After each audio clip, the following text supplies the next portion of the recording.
भारतीय कम्युनिस्ट पक्षाचा स्थापना दिवस. 98 वर्षांचा आत्मत्याग, अखंड संघर्ष. डिसेंबर 26 रोजी भारतीय कम्युनिस्ट पक्षाचा 98वा वर्धापन दिन साजरा करण्यात आला. भारतीय कम्युनिस्ट पक्षाच्या 98 वर्धापन दिनानिमित्ताने भारतीय कम्युनिस्ट पक्षाच्या मुंबई कौन्सिलच्या मुख्यालयापासून काही कार्यकर्ते सहभागी झाली. तत्पूर्वी डॉक्टर बाबासाहेब आंबेडकर यांच्या घरी जाऊन तेथे आंबेडकर यांच्या पुतळ्याला पुष्पहार अर्पण करण्यात आला.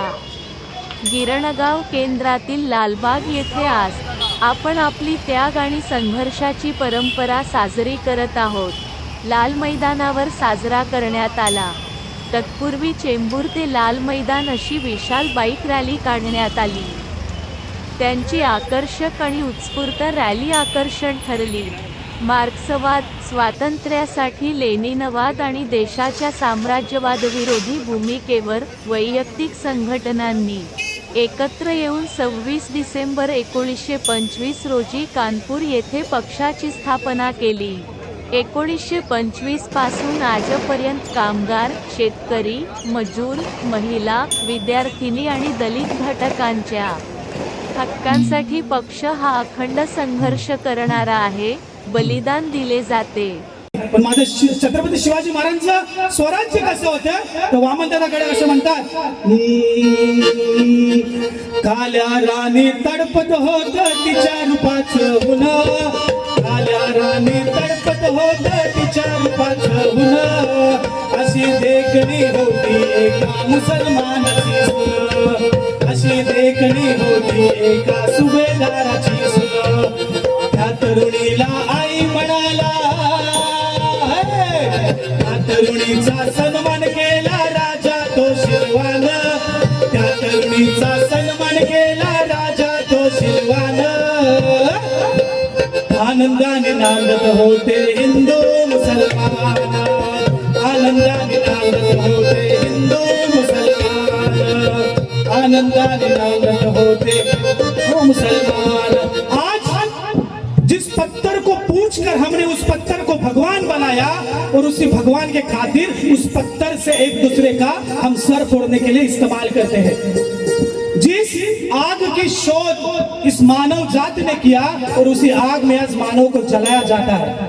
भारत का संविधान जो सर्वभौम समाजवादी धर्मनिरपेक्ष लोकशाही है, छत्रपति शिवाजी महाराज ने उस टाइम पे संविधान वाली जिंदगी जिए थे, क्योंकि छत्रपति शिवाजी महाराज सभी को मानव कहते थे. आज हिंदू कहता है कि हिंदू खतरे में है, मुस्लिम कहता है कि मुस्लिम खतरे में है, सिख कहता है कि सिख खतरे में है. मेरे दोस्तों, धर्म का चश्मा उतार कर तो देखो, मेरा भारत खतरे में है. हमें जरूरत है भारत के संविधान का चश्मा पहनकर हर एक को मानव की राह से देखने के लिए. या पक्षाचे उद्दिष्ट या देशात कष्टकरी जनतेचे राज्य असावे. कानपूर येथे स्थापना. पक्षाची स्थापना केवळ ब्रिटिश राजवटीपासून देशाला स्वातंत्र्य मिळवून देण्यासाठीच नाही तर कामगार आणि शेतकरी यांना सत्तेवर आणण्यासाठी करण्यात आली होती. भारतीय कम्युनिस्ट पक्षाचे सर्व प्रमुख नेते, बंधू भगिनींनो, आज भारतीय कम्युनिस्ट पक्षाला 98 वर्ष पूर्ण होत आहेत. एक प्रचंड मोठी परंपरा आहे. विचाराप्रमाणे चालण्याची, अन्यायाविरुद्ध झगडण्याची आणि सर्वसामान्य माणसाला भारताचं जर काही सरकार असेल तर ते भारताच्या संविधानाप्रमाणे चाललं पाहिजे. आज हे सरकार एक नंबरचं खोटारडं सरकार आहे. संविधानाप्रमाणे चालत नाही. त्याच्यातली मूल्य जी आहेत ती पायदळीत उडवली जात आहेत. ज्या राज्यांमध्ये विरोधी पक्षांची सरकार येतात तिथे गव्हर्नरला हाताशी धरून ते सरकार चालू द्यायचं नाही. या बैठकीत 1925 पासून आजतागायत या देशातील कामगार, शेतकरी, मजूर, महिला, विद्यार्थी आणि गोरगरीब घटकांच्या हक्कांसाठी पक्षाने केलेला अखंड संघर्ष उजेडात आला. स्वातंत्र्यलढा, अंदमानात काळ्या पाण्याची शिक्षा, खलाशी विद्रोह, 1946 ते 47 ची त्रिभागा चळवळ, तेलंगण सशस्त्र लढा, संयुक्त महाराष्ट्र चळवळ आणि पक्षाच्या नेतृत्वाखाली लढलेल्या अनेक कामगार, शेतकरी आणि विद्यार्थी चळवळींनी आपला अनोखा इतिहास बदलून टाकला. बळी पडून स्वतःचा पक्ष सोडून दुसऱ्या पक्षात गेले. महाराष्ट्रात अगदी हल्ली नुकतंच झालं, पण संपूर्ण देशामध्ये कम्युनिस्ट पक्ष हा असा एकच पक्ष आहे की ज्याचा एकही नेता, एकही कार्यकर्ता पैशाच्या आमिषाला बळी पडून पक्ष सोडून दुसऱ्या पक्षात गेलेला नाही.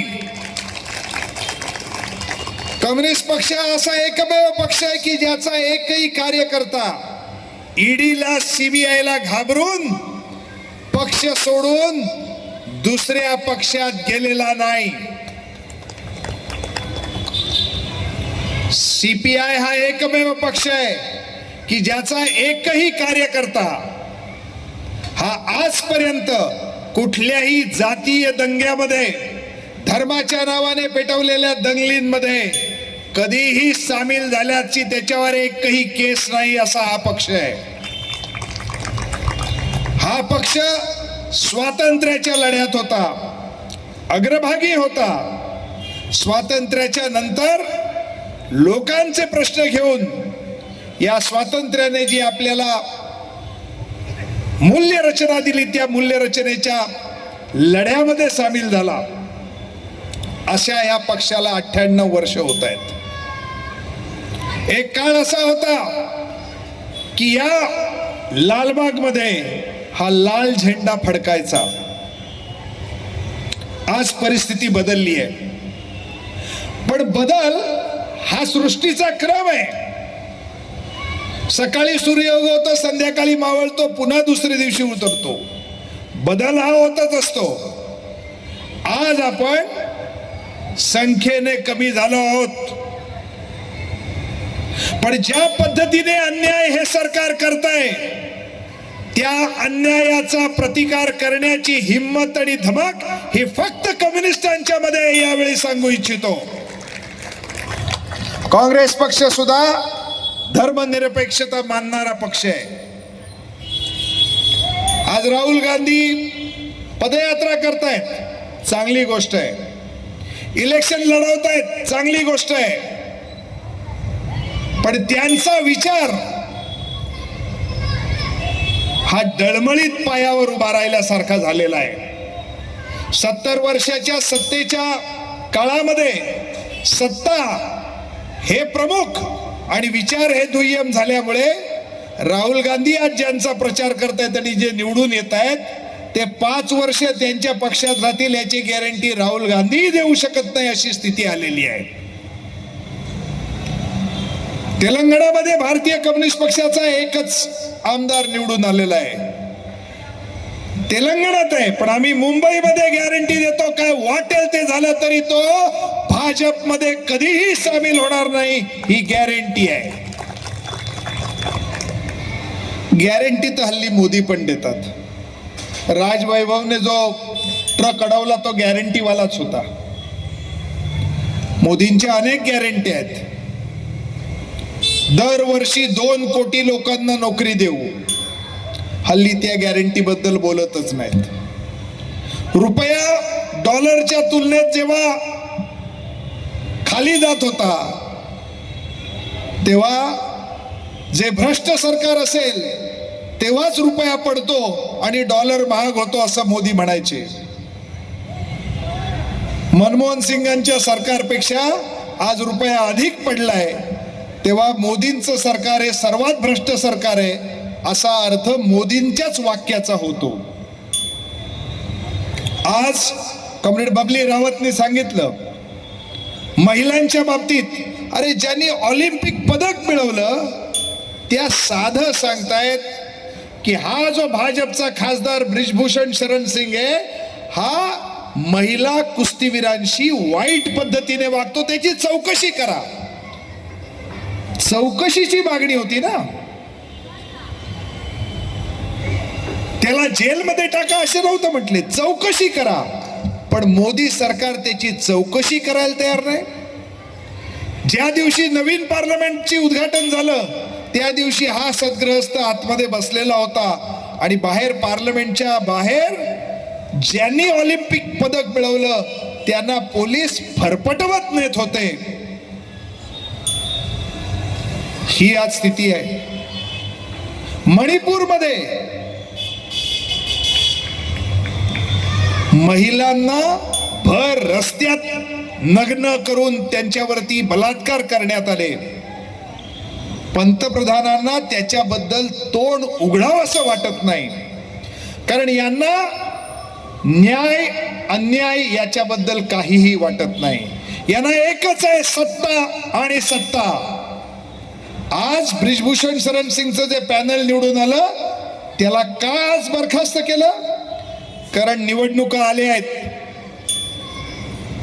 या निवडणुकामध्ये जाट जनतेला जर काय खोबडी खसकली तर हरियाणा, राजस्थान, पंजाब, दिल्ली, उत्तर प्रदेशचा पश्चिम भाग याच्यात आपलं काय खरं नाही. आणि म्हणून जाठांची सहानुभूती घेण्याकरता त्या अध्यक्षांची, काय त्यांचं नाव, धनखड, आता यांची नावं सुद्धा लक्षात राहत नाहीत, कारण काही केलेलंच नाही ना दुसरं चांगलं काम. तर त्या धनखडांची नक्कल केली तर ते सांगायला लागले शेतकऱ्यांचा अपमान केला, जाठांचा अपमान केला.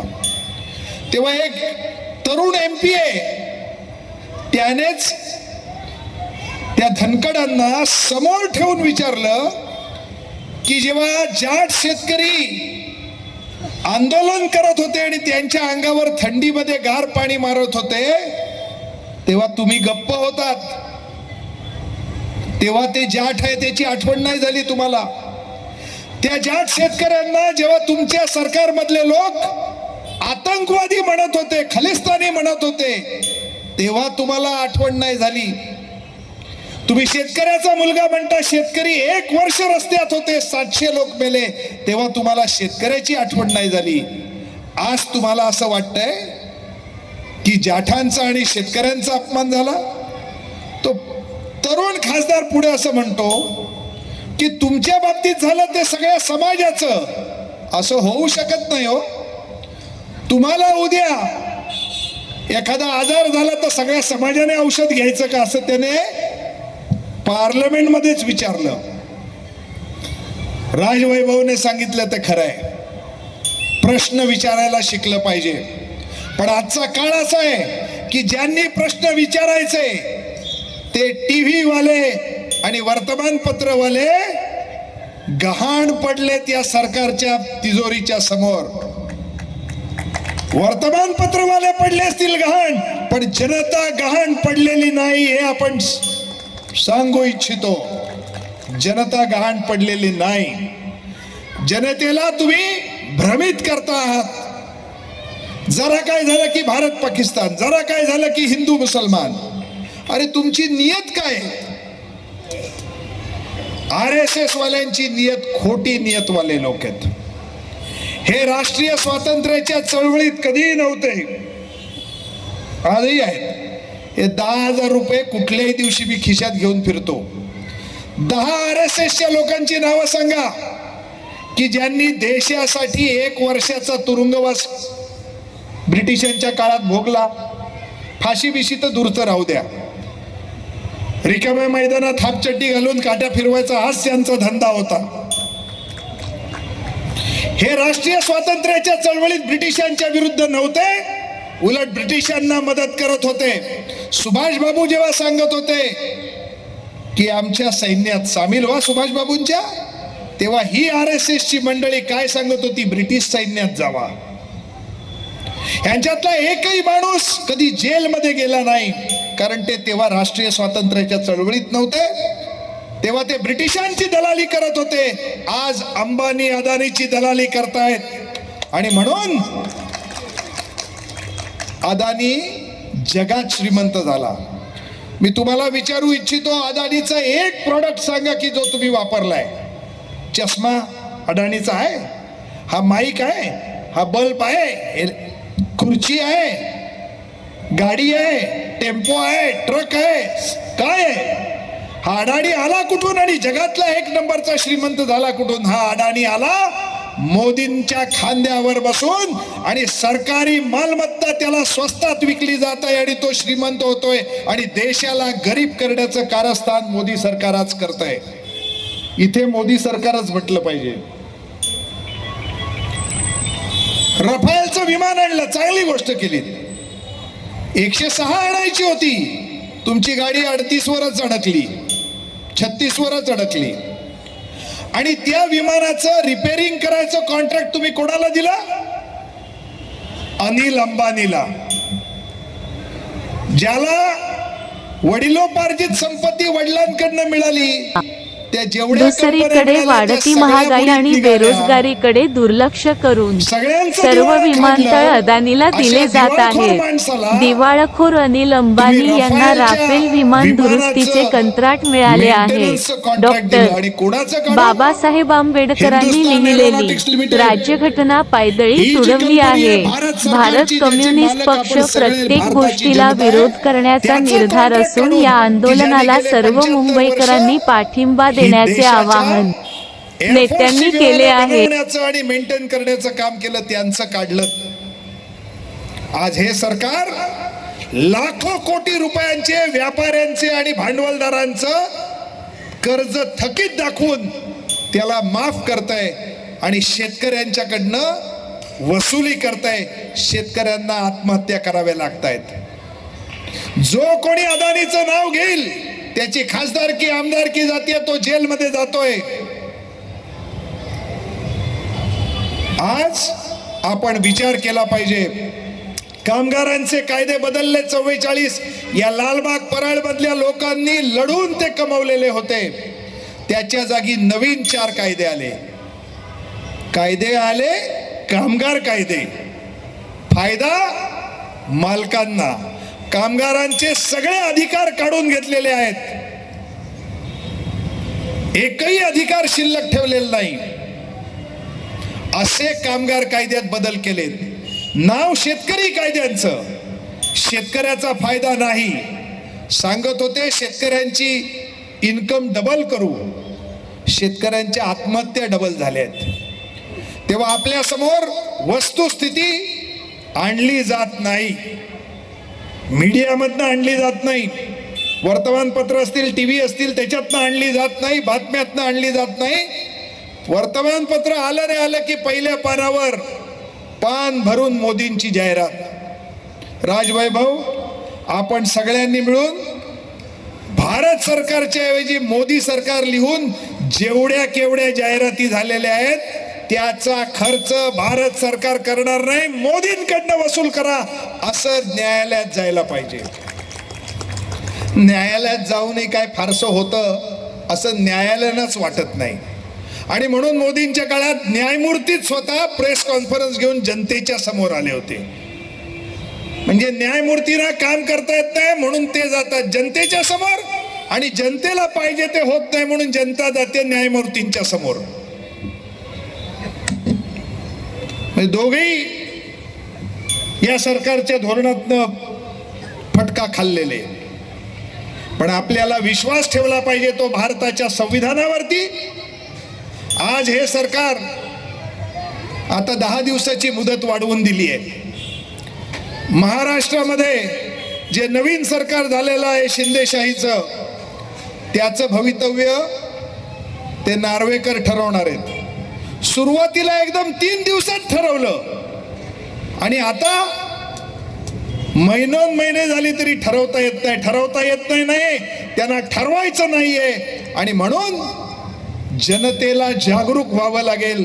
आणि भारतीय कम्युनिस्ट पक्षाचं काम हे जनतेला जागृत करण्याचं, जनतेला त्यांच्या कर्तव्यांची याद देण्याचं, सरकारला ते जे चुकीचं करतायत त्याच्याबद्दल जाब विचारण्याचं आहे. या मुंबई शहरामधल्या बीएसटीच्या बसेस कमी होत चालल्या आहेत. बीएसटीच्या बसेस आज जवळजवळ लांबचे रूट जवळजवळ बंद झालेत. ही बीएसटी या मुंबई शहराची सामान्य लोकांना ने आण करणारी लाईन आहे ती. ट्रेन मध्ये बुलेट ट्रेनला हजारो कोटी रुपये खर्च करतायत, पण या मुंबई शहर जे सर्वात जास्त टॅक्स देतं त्या मुंबई शहराचा हा कामगार कष्टकरी ज्या लोकल ट्रेनने जातो, ती लोकल ट्रेन नीट करण्यापेक्षा त्याची संख्या वाढवण्याकरता यांच्याकडे पैसे नाहीत.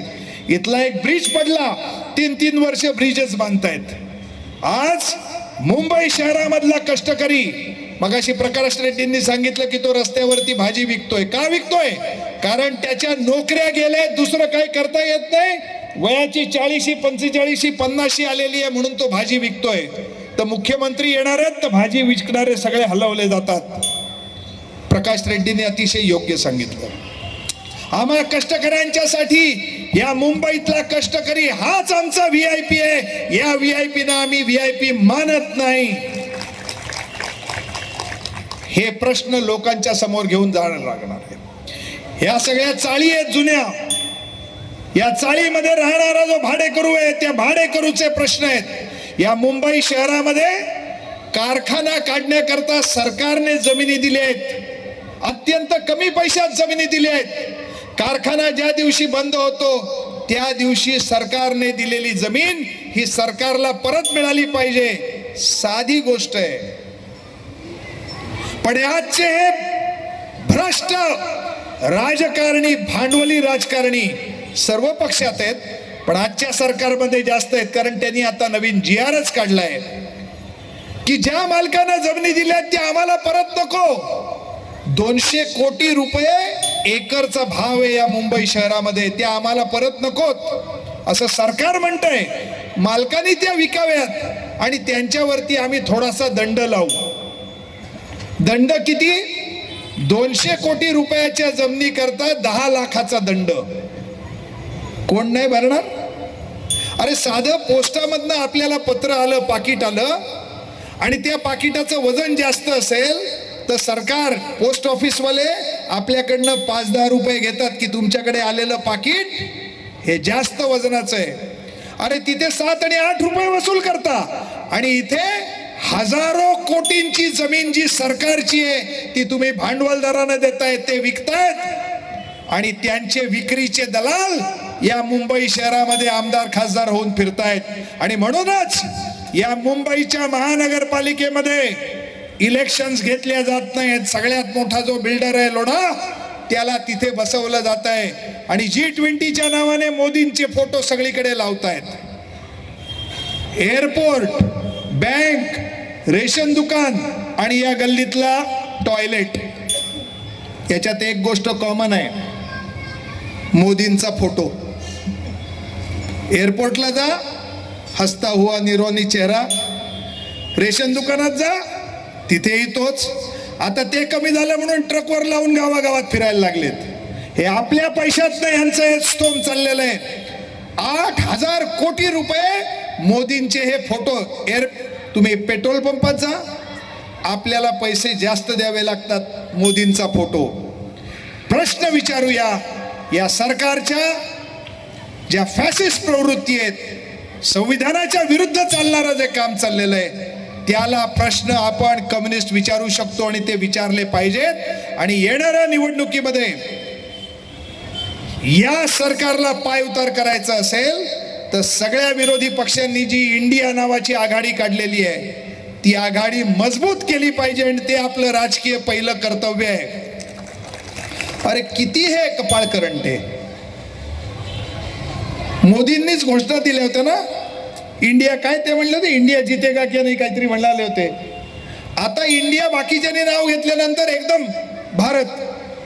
संविधानामध्येच लिहिलेलं आहे Bharat that is India, India that is Bharat.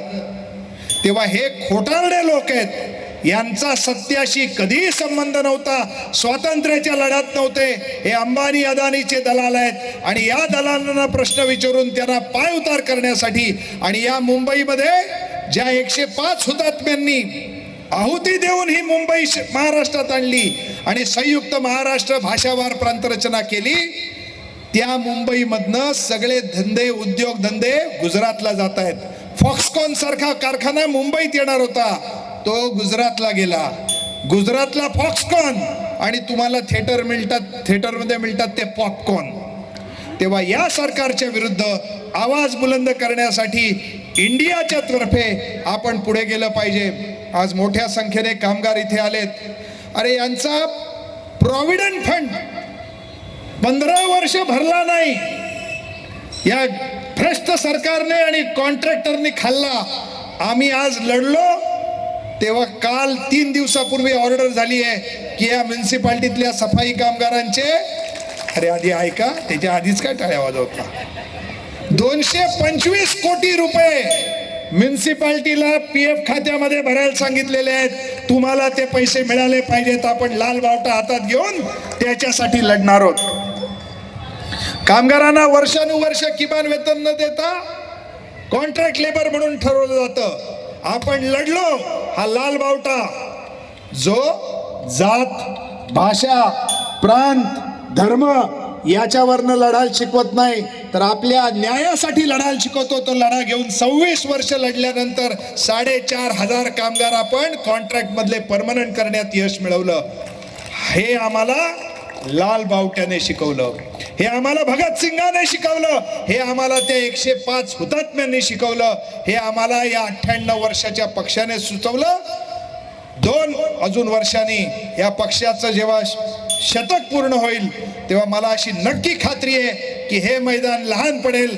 Comrade बाबा, याच लालबाग मध्ये मोठ्या मैदानावर आपण सभा घेऊ आणि तेव्हाच आपण खऱ्या अर्थानं या मुंबई शहरावरती छाप पाडू शकू. आपण सगळ्यांनी ऐकलत. धन्यवाद. जय भीम. लाल सलाम. या बैठकीत comrade Milind Ranade, comrade Prakash Reddy, comrade Baba Sawant, comrade Charul Joshi, comrade Vijay Dalvi, comrade Dadarao Patekar, comrade Ashwini Ranade, comrade Bubli Rawat, comrade Shraddha Mehta, comrade Prasad Ghagare, comrade Nasirul Haq, comrade Prakash Narvekar आदी नेत्यांनी उपस्थित राहून आपली भाषणे केली. इस वीडियो को लाइक करें, हमारे चैनल को सब्सक्राइब करें और बेल आइकन जरूर प्रेस करें.